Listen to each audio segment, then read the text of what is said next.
लासलगावी बकरी ईद उत्साहात साजरी. मुस्लिम धर्मियांचा महत्त्वाचा सण ईद उल अझा अर्थात बकरी ईद शनिवारी येथील मुस्लिम बांधवांनी मोठ्या उत्साहपूर्ण वातावरणात साजरी केली. शहरातील ईदगाह मैदानात सकाळी 9 वाजता ईद उल अझा अर्थात बकरी ईदची नमाज जामा मस्जिदचे मौलाना शहरे इमाम सरफराज आलम साहेब यांच्या नेतृत्वाखाली मुस्लिम बांधवांनी अदा केली. तसेच नुरानी मस्जिदमध्ये मौलाना मंजूर अहमद, रेल्वे स्टेशन येथील गौसिया मस्जिदमध्ये मौलाना महमूद आलम, टाकळी विंचूर मस्जिदमध्ये मौलाना अख्तर शेख, पिंपळगाव नजीक रजानगर येथे हाफिज इर्शाद यांच्या नेतृत्वाखाली मुस्लिम बांधवांनी बकरी ईदची नमाज अदा केली.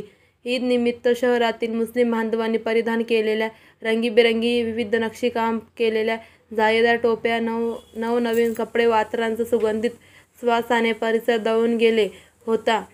भारतासह संपूर्ण जगात सुख शांती नांदावी तसेच देशात कायम भाईचारा नांदून आपली उत्तरोत्तर प्रगती व्हावी अशी प्रार्थना मौलाना साहेबांच्या नेतृत्वाखाली मुस्लिम बांधवांनी या प्रसंगी केली. नमाज पाठणानंतर मुस्लिम बांधवांनी कब्रस्तान येथे जाऊन पूर्वजांच्या कबर व गुलाबपुष्प अर्पण केले व त्यांच्यासाठी दुआ करण्यात आली. बकरी ईदच्या पार्श्वभूमीवर शासनाच्या कुठल्याही नियमांचा भंग होणार नाही याची विशेष काळजी येथील मुस्लिम समाजाकडून घेण्यात आली.